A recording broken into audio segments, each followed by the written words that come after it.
Welcome to M24KAST, the pulse of today's women, where voices are heard, stories are shared, and empowerment is the journey. We dive deep into the realms of leadership, innovation, and community, shining a light on the women shaping our tomorrow. Brought to you by JCI Makahalar 24K, each episode is a salad of insights, experiences, and inspiration drawn from the heart of the Philippines to the global stage. Here, every story matters, every voice can make a difference, and every woman is a beacon of change. Join us as we explore the narratives that unite us, challenge us, and propel us forward.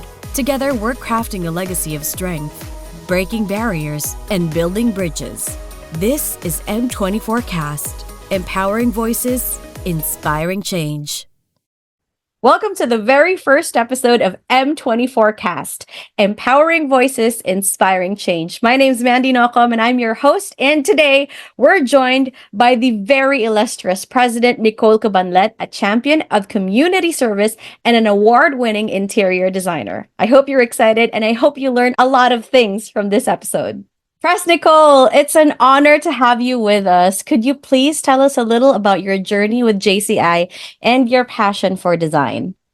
Thank you for having me here, Miss Mandy. Okay, my journey with JCI started in the year 2011. It was my siblings, my sister Zara and Eunice. They tagged me along in all the ganaps here in Cagayan de Oro. But it's really my parents who inspired me to be in JCI this long. So that's 2011 and up to the present. Since then, I remember my first project with JCI. I remember my first project was about fundraising that I have to chair. It was about Francis Kong giving a symposium or leadership topics and relationship topics. So that was really enlightening. The venue was at CFC. It's this area where we had about 2,000 attendees, and the room was really packed. So that gave me confidence that I can do a project this big. And that garnered about 300,000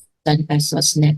Wow. So imagine. So we're really thankful with my committee during that year. That's 2011. And I became a regular member on 2012 during press or RPP Apple Sarah her term in 2012. I also remember on that year my passion project for children with special needs. It's called Artsada. It's a series of art and self-development programs for specialized for children with special needs. We partnered with Northern Mindanao Medical Centers Pediatrics Department Association, also with the Western City Central School and their teachers. So we had it's almost a week of series of sessions with them, giving them art lessons, singing lessons, dancing lessons. And I remember that our culminating activity was displaying themselves, in the runway, dressing themselves in their most beautiful Sunday dresses they have. I remember we also partnered with Cagayan de Oro Fashion Guild here for their clothes. So on that same year, we bid it and we received an Agong Merit Award for that one. And for NatCon, it's 10 million. So I was really, elated that passion project won. And currently this year, being the 39th president, we will be doing it again, but on a different, level. So I'm excited for that. That is really, really exciting. And it's so inspiring how your story is a testament where passion and dedication can definitely lead. Now, let's delve deep into the world of interior design. What does it take to create spaces not only to look good, but feel right? As a designer, and most especially as an individual, it is really important that you really know yourself in terms of your, identity.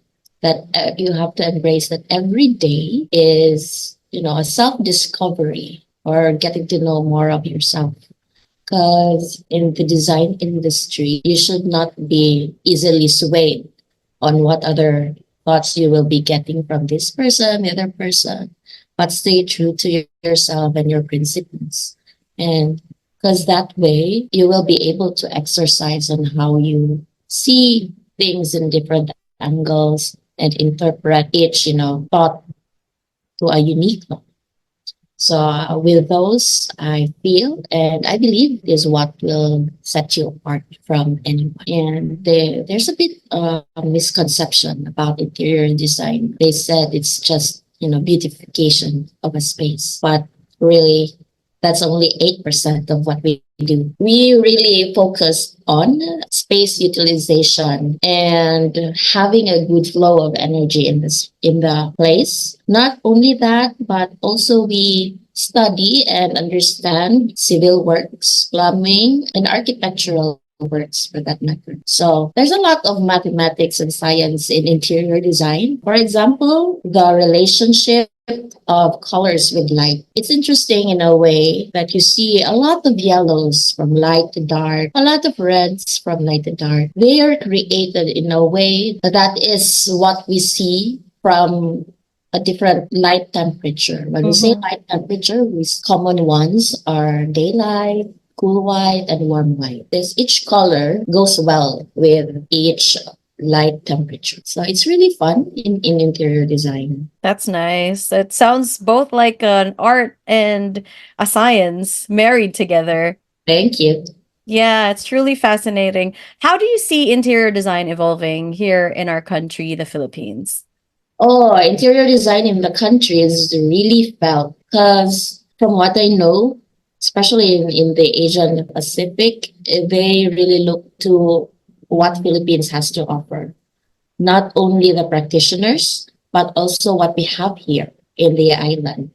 We have all sorts of crafts and furniture and beautiful pieces here with all our artisans which we cannot see from other neighboring countries. That's why Philippines is a sought after in the design industry. That's great. That feels so empowering. And speaking of empowerment, let's shift gears.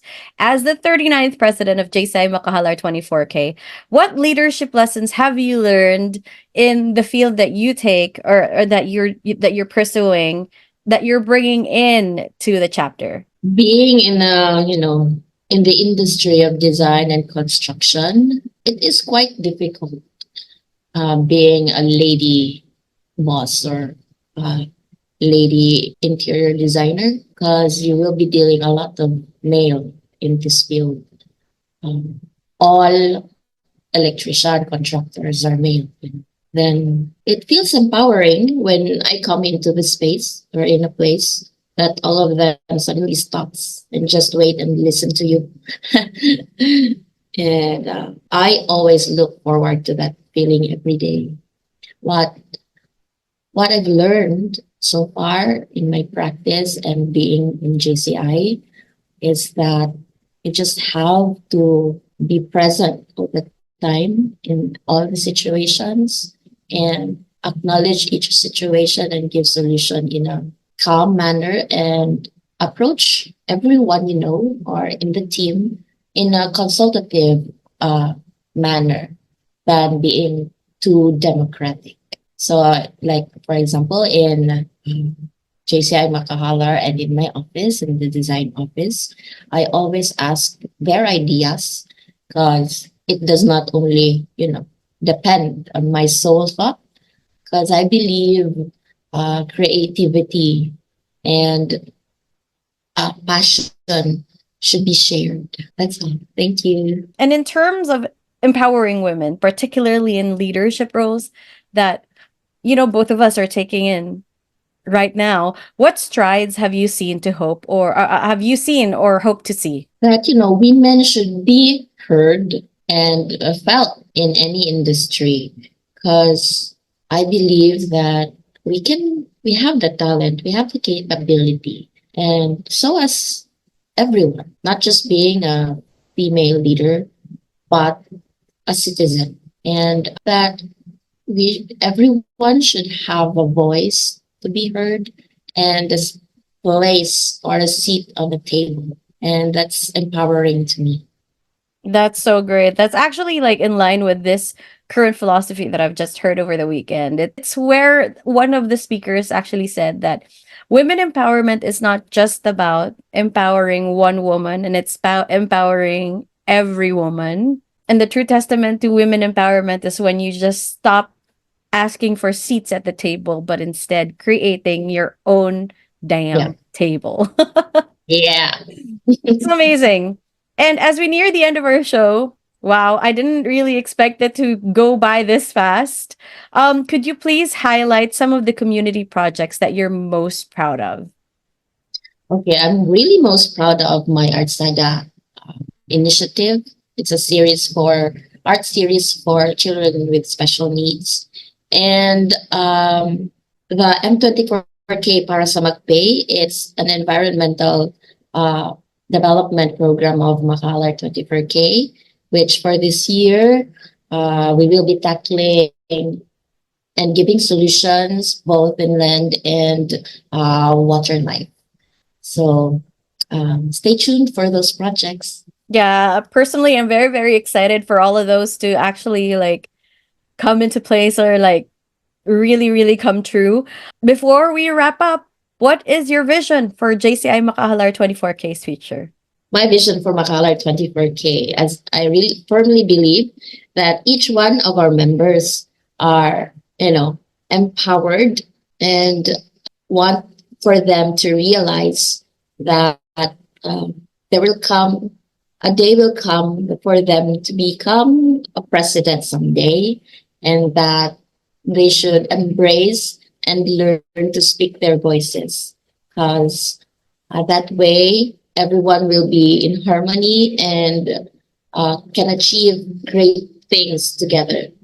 Thank Thank you you. so much for that, Press. And, thank you so much for sharing your time, your insights to the pod. And to our listeners and our viewers, thank you for tuning in to M24Cast, the very first episode featuring Press Nicole. Remember that you have the power to inspire change and design the life you desire. That's what we actually got from Press Nicole from talking to her today. Until next time, please keep empowering and stay inspired. Thank you for having me, Miss Mandy.